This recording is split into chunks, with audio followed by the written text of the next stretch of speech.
उनको बार बार कहा जाता है कि वो राजद से उनका सॉफ्ट कॉर्नर है और राजद के साथ ही जुड़े हुए हैं, जीतने वाले के साथ नाइंसाफी कर रहे हैं या उसको हराने में मदद कर रहे हैं। तो उन्होंने बड़े रूड शब्दों में आपकी बात को काटा था। बिल्कुल मैनेजमेंट कांग्रेस का गड़बड़ाया है। मुझे तो उस बात पर बड़ा हंसी आ रही है। आईपी गुप्ता ने कहा था कि 6 वोटों का मैं जुगाड़ कर दूंगा, क्योंकि एनडीए गठबंधन के दावे में मुझे कोई शक नहीं था, कोई संशय नहीं था। आपके सामने एक बड़ी चुनौती थी। नीतीश कुमार जी फ्रेम में नहीं थे। ओरमा ग्रुप, जो सोचता है वो करता है, आपके अपने सपनों का आशियाना।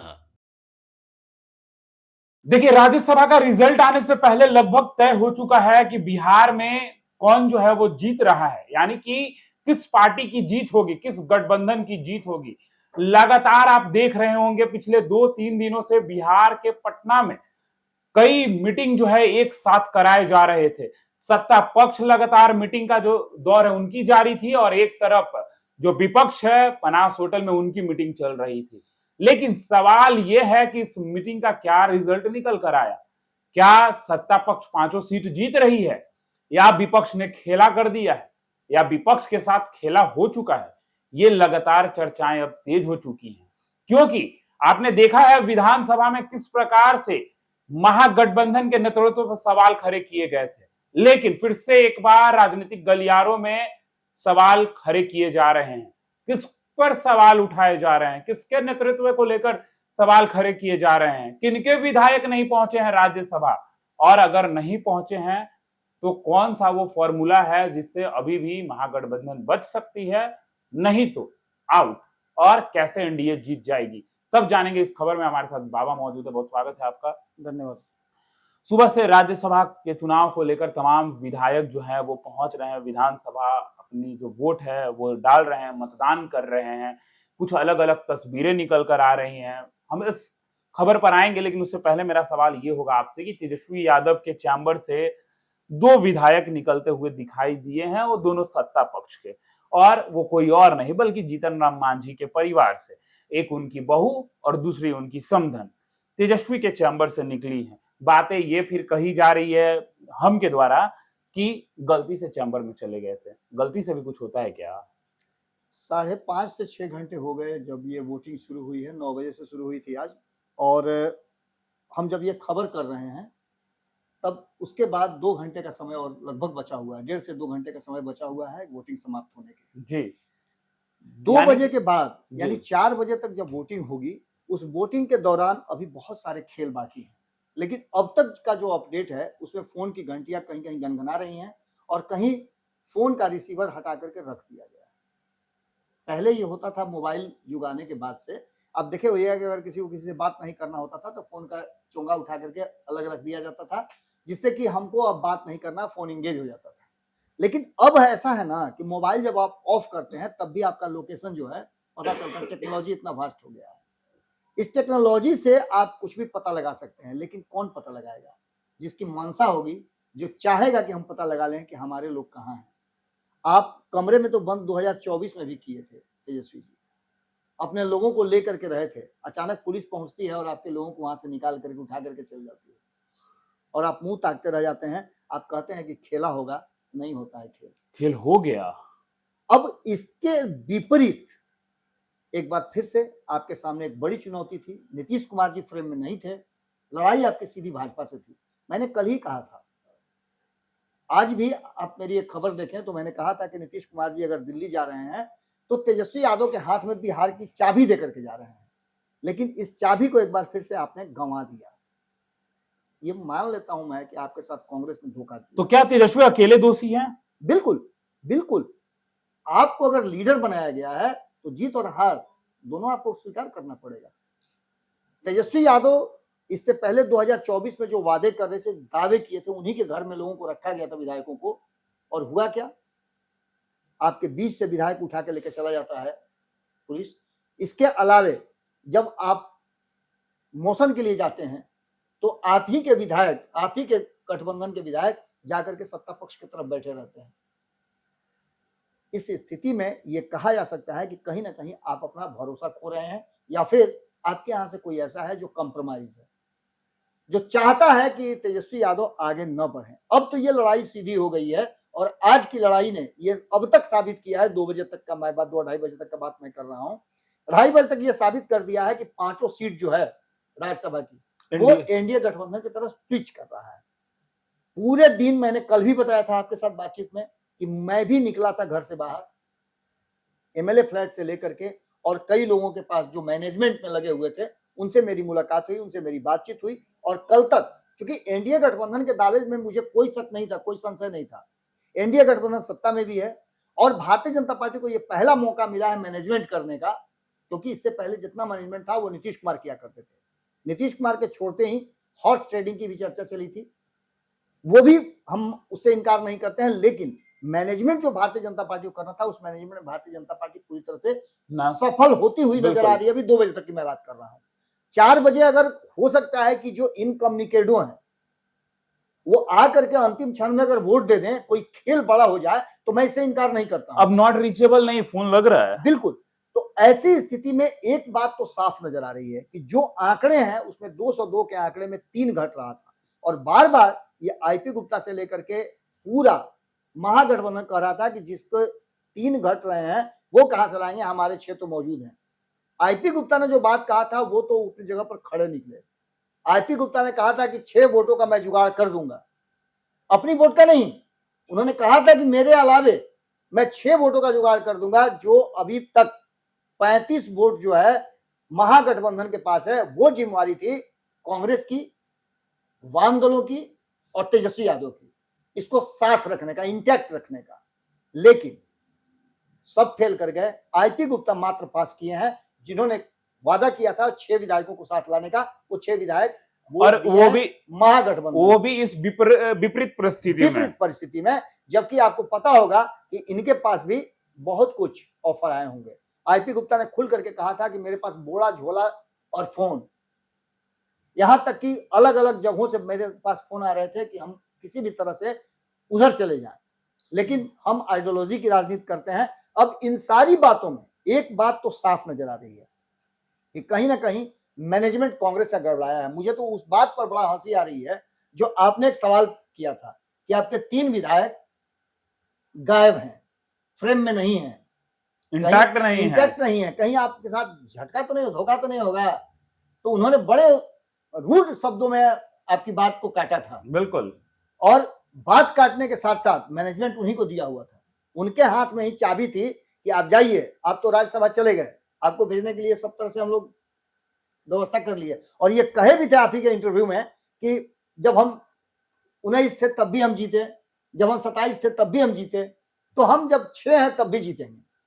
लेकिन आप 6 लोगों को आपके लिए तो मैनेज करके रखा गया, लेकिन आप 6 लोगों को राजद के लिए मैनेज नहीं कर पाए। कहां कमी रह गई, कहां चूक हो गया, क्योंकि 4 विधायक जो हैं वो कहीं फ्रेम में नजर नहीं आ रहे हैं, न वो वोट देने गए हैं। इसमें लोकतांत्रिक प्रक्रिया में आप वोट नहीं देने जाकर के भी आप कहीं ना कहीं जीतने वाले के साथ नाइंसाफी कर रहे हैं या उसको हराने में मदद कर रहे हैं। बिल्कुल शामिल हो गए हैं। बाबा एक और सवाल, जिस तरीके से ये लोग मान लेते हैं कि एक तो तेजस्वी जी का विधायक नहीं आया, बिल्कुल, तो आप 3 को भी तो मैनेज नहीं कर पाए। निश्चित रूप से देखिए, सबसे बड़ा इसमें दोषी, ठीक है, अखिलेश तो दोषी है ही। अखिलेश को कहा जाता है कि वो राजद के ही है, उनको बार बार कहा जाता है कि वो राजद से उनका सॉफ्ट कॉर्नर है और राजद के साथ ही जुड़े हुए हैं। यहां तक कि मुझे याद आता है कि कांग्रेस कार्यालय में एक मीटिंग चल रही थी, एक बैठक थी, जिस बैठक में लालू प्रसाद भी पहुंचे हुए थे, और उन्होंने कहा कि उन्होंने खुद सोनिया मैडम से कह करके इनको राज्यसभा भिजवाया था। ये सारी बातें समझ में आती हैं, लेकिन सबसे बड़ा अगर कल्पित कोई है, दोषी कोई है, तो वो राजद है, क्योंकि राजद अपने एकमात्र विधायक को अगर जोड़ लेती तब भी वोटों का संख्या बराबर हो जाता। अब इसको समझने के लिए हमको क्रोनोलॉजी समझनी पड़ेगी कि आखिर वोटों का डिवीजन कैसे हो रहा था।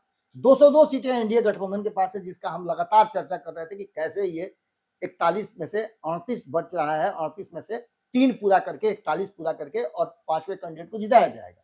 उसके लिए बहुत सारी बातें कही जा रही थी। ये बातें तो कही गई थी कि हमारे पास वो संख्या बल आ जाएगा, आप निश्चिंत रहिए, और एनडीए इसके ऊपर दावा करता था। दूसरी तरफ एक दावा जो एग्जैक्ट 41 की जरूरत थी, वो 35 तो था, बाकी 6 लोगों को जुटाने की बात थी, और वो 6 लोगों को जुटाने की जिम्मेवारी जो है आईपी गुप्ता ने लिया था। एआईएमआईएम पूरी तरह से महागठबंधन के साथ खड़ा नजर आया, और जिसको मैंने कहा भी था मैंने कई एपिसोड में ये बात कही है कि ये 5 लोग भारतीय जनता पार्टी जिस खेमे में है या जिस पलड़े पर बैठी हुई है उस पलड़े पर किसी भी कीमत में नहीं जाएंगे। वो कीमत कुछ भी हो सकती है। दूसरा, बीएसपी के बारे में मैंने कहा था, कल ही मैंने आपके साथ बात किया था कि बुलू बुलू झंडा लगा करके और बीएसपी ऑफिस के सामने बुद्धा कॉलोनी में भारी संख्या में लोग मौजूद थे और मीटिंग चल रही थी। वहां भी उस विधायक ने साफ तरीके से ये बात कह दिया था कि वो अब एनडीए गठबंधन और भारतीय जनता पार्टी जहां रहेगी वहां तो हम नहीं जाएंगे, बिल्कुल, क्योंकि हमारी पार्टी को बर्बाद करने वाली बीजेपी है और विचार भी अलग है। बिल्कुल। मैंने ये भी बात कहा था कि जिन जिन लोगों के साथ भारतीय जनता पार्टी का रिश्ता रहा है उन सभी क्षेत्रीय दलों को धीरे धीरे करके समाप्त होना पड़ा है या फिर हाशिए पर जाना पड़ा है। अब जो सवाल ये उठता है कि जो 202 थे उसमें से अगर 41 जोड़ दिया जाए तो 4 तो आराम से जा रहे थे, बाकी 38 बचते थे। 38 विधायकों में से एक भी एब्सेंट नहीं हुआ है, जबकि मात्र 25 विधायक हैं, उनको नहीं रोक पाए। और राजद के फैजल रहमान जो ढाका से विधायक हैं वो अब तक वोट देने नहीं पहुंचे हैं।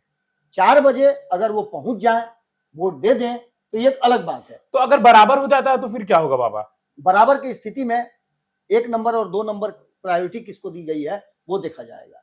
1 नंबर और 2 नंबर प्रायोरिटी में कौन है ये एक बड़ा सवाल खड़ा हो जाएगा और ये सब कुछ पता चलेगा हमें जब काउंटिंग शुरू होगी। लेकिन राज्यसभा में वोटिंग में बड़ा खेल हो गया है, ये बात तो साफ साफ नजर आ रही है। अब इसमें दूसरी तरफ आप देखिए, 25 विधायकों में से एक गायब हैं राजद के फैजल रहमान, जिनकी बात मैं कर रहा था, तो इनके 24 हो गए।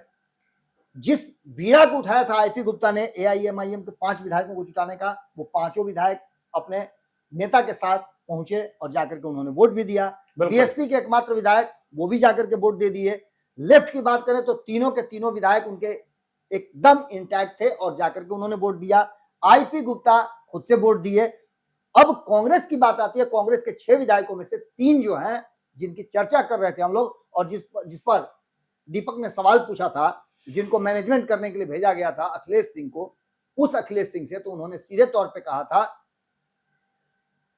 उनके बड़ा जो शब्द थे उनके बड़ा रूड थे और उन्होंने एक तरह समझिए तो पूरी तरह से इनके सवाल को ही नकार दिया था। सूत्र ही बेकार हैं। और यही बात बोले थे तेजस्वी यादव भी, कभी सूत्र के बारे में जो बोले थे सबको पता है, उस भाषा में ही लगभग उसी भाषा में उन्होंने भी बात किया और इसका नतीजा कि उनके विधायक अभी भी 3 विधायक फ्रेम से बाहर हैं, विधानसभा नहीं पहुंचे हैं, वोटिंग नहीं कर रहे हैं। अगर ये 4 बजे तक वोट कर देते हैं, हो सकता है कि ये स्ट्रेटजी भी हो कि इनको अंतिम समय तक रोक करके रखा गया हो और लास्ट मोमेंट में 4 बजे वोटिंग समाप्त होने से 10 या 15 मिनट पहले इनको ला करके इनसे वोट दिलवा दिया जाए तो पूरी कहानी बदल सकती है। लेकिन इस कहानी का अभी तक का जो वर्तमान है वो ये कह रहा है कि तेजस्वी यादव एक बार फिर से मुंह की खाए हैं, बैकफुट पर हैं।